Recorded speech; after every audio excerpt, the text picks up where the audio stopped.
Hello friends, welcome to learning process. तो discuss करेंगे आज हम छोटे से टॉपिक पे लेवल ऑफ टीचिंग, शिक्षा के स्तर। लेवल ऑफ टीचिंग, शिक्षा के स्तर।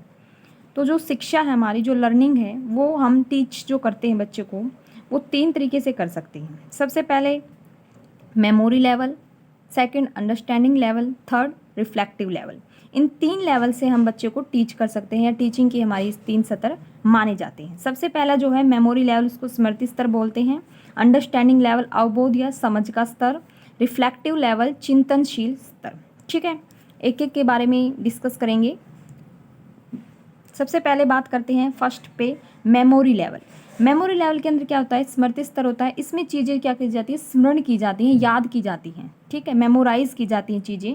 ये हर्बर्ट जी इसके जो हैं फॉलोवर रहे हैं मेमोरी लेवल के। इन्होंने, हर्बर्ट जी ने इसको सही माना है इस लेवल को, लेकिन ये सबसे लोएस्ट लेवल माना जाता है टीचिंग का, क्योंकि इसके अंदर चीज़ें रटाई जाती हैं, बच्चे को याद करवाई जाती है, बस उसे समझाई नहीं जाती। बस बच्चे को चीज़ें याद करने के ऊपर ज़्यादा फोकस किया जाता है। जो भी हमारा सिलेबस होता है उसको पूरा करना, चाहे वो उसने रट के किया है, याद कर लिया बच्चे ने, बस इतना ही काफ़ी। इसमें चीज़ों को समझाया नहीं जाता। ठीक है, इसमें अपने विचार नहीं होते, ठोट फुल नहीं होती ये। इसमें हमारे जो विचार हैं वो बहुत ही लिस्ट लेवल पे होते हैं, बहुत ही कम लेवल पे होते हैं। ठीक है, इसमें डाटा बेस्ड होता है। ये जो भी डाटा होता है उसको ओनली मेमोराइज करवाया जाता है, मेमोरी के अंदर डाल दिया जाता है बस।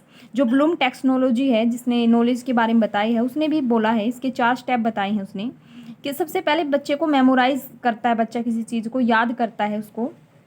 सेकंड, वो रिटेन करता है उस चीज़ को, धारण करता है अपने माइंड में, उस चीज़ को रिटेन करता है, धारण कर लेता है। फिर रिकॉल करता है, दोबारा से उस चीज़ को स्मरण करता है, याद करता है। जब उसको ये होता है कि भाई हाँ काफ़ी टाइम हो गया, अब उस चीज़ को वो रिकॉल कर लेता है। फिर रिप्रोड्यूस कर देता है उस चीज़ को, दोबारा से उत्पादन कर देता है उसका, यानी कि उसको रिप्रेजेंट कर देता है, एक तरह से हम ऐसे बोल सकते हैं इसको। ठीक है, जैसे फॉर एग्जाम्पल बच्चे को भाई कोई टेबल्स लर्न करवा दी, बच्चे को टेबल्स का मतलब ही नहीं पता, अभी ये टेबल बनी कैसे, कैसे समझ हो रही है ये भी, 2 के बाद 4 क्यों आया, 4 के बाद 6 क्यों आया, बस उसको मेमोराइज करवा दी, वो याद करवा दी, रटवा दी, बस इतना ही इस लेवल के अंदर होता है। इसलिए इसको यांत्रिक बोल देते हैं भाई, एक मशीनरी की तरह जो हमें बनी बनाई जो चीज़ मिल जाती है, उस तरह इस लेवल को बोल देते हैं। इस लेवल के हम अंदर हमारे जो हैं चिंतन के ऊपर कोई भी जो है ध्यान नहीं दिया जाता, सिर्फ चीज़ें मेमोराइज करवाई जाती हैं, याद करवाई जाती है, रटने के ऊपर इस पर बल दिया जाता है। ठीक है, इसीलिए इसको टीचिंग का लोवेस्ट लेवल बोलते हैं, क्योंकि इसके अंदर सिर्फ चीज़ें मेमोराइज होती हैं, बच्चे को समझ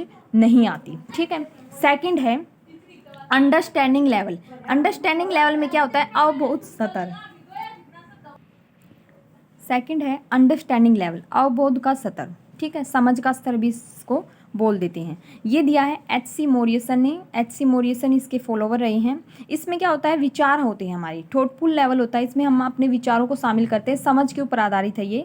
इसमें अंडरस्टैंडिंग और अप्लीकेशन है, 2 वर्ड्स हैं, इनको मिक्सर किया जाता है। पहले किसी चीज़ को अंडरस्टैंड करता है बच्चा, फिर उसको अप्लाई करता है उस चीज़ को। ठीक है, ऑब्जेक्टिव जो इसके अंदर, जैसे वहाँ पे डाटा बेस था, यहाँ पे ऑब्जेक्टिव होते हैं, अलग अलग उद्देश्य होते हैं। ठीक है, एम देखो, एम और ऑब्जेक्टिव में ना दोनों में डिफरेंस होता है। एम हमारा 1 होता है, एक ही एम होता है हमारा, लेकिन ऑब्जेक्टिव किसी भी चीज़ के अनेक हो सकते हैं। ठीक है, इसमें क्या होता है? अंडरस्टैंड होता है, बच्चा समझ के ऊपर आधारित होती है इसमें लर्निंग।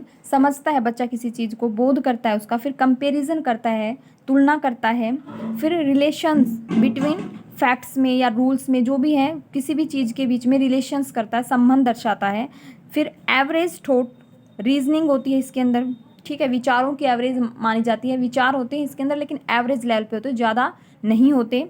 और रीजनिंग इसके अंदर मेन है, क्योंकि तर्कपूर्ण तभी तो होगा जब बच्चा समझ के उस चीज़ को करता है, तभी तो वो तर्क शक्ति कहलाती है ना, तो रीजनिंग इसके अंदर आ जाती है।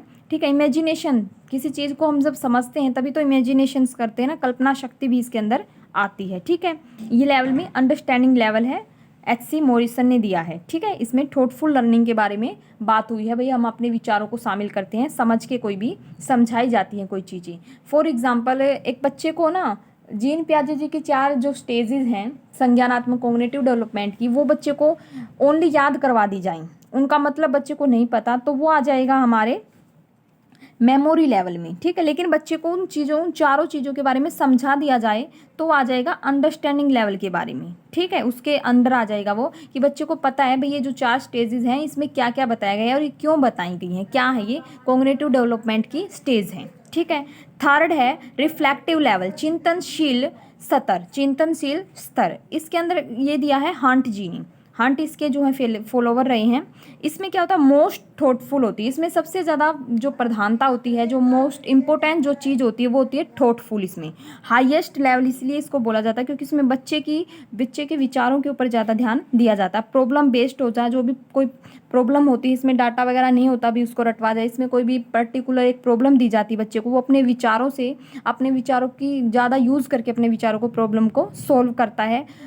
इसमें उसका जो चिंतन होता है, जो थिंकिंग जो होती है वो ओरिजिनल होती है और क्रिटिकल भी होती है, आलोचनात्मक भी होती है। कि बच्चा ना इसके दोनों पक्ष में सोचता है। आलोचना में मतलब क्या होता है भी किसी भी फैक्ट्स में या प्रॉब्लम के बारे में दो तरीके से सोचना, पॉजिटिव भी और नेगेटिव भी, ठीक है। तो दोनों तरीके से इसके अंदर वो सोचता है। रिफ्लेक्टिव, तभी तो वो रिफ्लेक्टिव तो ना चिंतनशील होती है। इसमें बच्चा पूरी तरह से एक्टिव होता है और इसीलिए इसको टीचिंग का हाईएस्ट लेवल बोलते हैं। इसमें बच्चा खुद के अपने विचारों से, अपनी समझ से जो है चीज़ों को लर्न करता है, ठीक है। तो ये थी हमारे शिक्षा के 3 स्तर, मेमोरी लेवल, अंडरस्टैंडिंग लेवल और रिफ्लेक्टिव लेवल। तीनों ही काफ़ी इंपॉर्टेंट है, काफ़ी हर टीचिंग एग्जाम में पूछे जाते हैं। DSSB, KVS, CTET, STET, जो भी रीट वगैरह है, हर जो है एग्ज़ाम में ये पूछे जाते हैं। तो इनको तीनों को समझ लेना। एक दो बार वीडियो और देखोगे तो समझ में आ जाएंगे। कुछ भी नहीं है, मेमोरी में बस चीज़ें मेमोराइज करवाई जाती है। अंडरस्टैंडिंग में नाम से ही पता चलता है बच्चे को चीज़ें अंडरस्टूड करवाई जाती है, समझाई जाती है। और रिफ्लेक्टिव में तो क्या होता है, बच्चा खुद ही अपनी प्रॉब्लम्स को अपने विचारों से, जो इसमें ज़्यादातर विचारों के ऊपर प्रधानता जो होती है इसकी, तो अपने विचारों से किसी भी प्रॉब्लम को सोल्व करता है। उसका जो चिंतन है, जो उसकी थिंकिंग है वो ओरिजिनल मानी जाती है, ठीक है। तो इतना ही था आज के लिए। Thank you.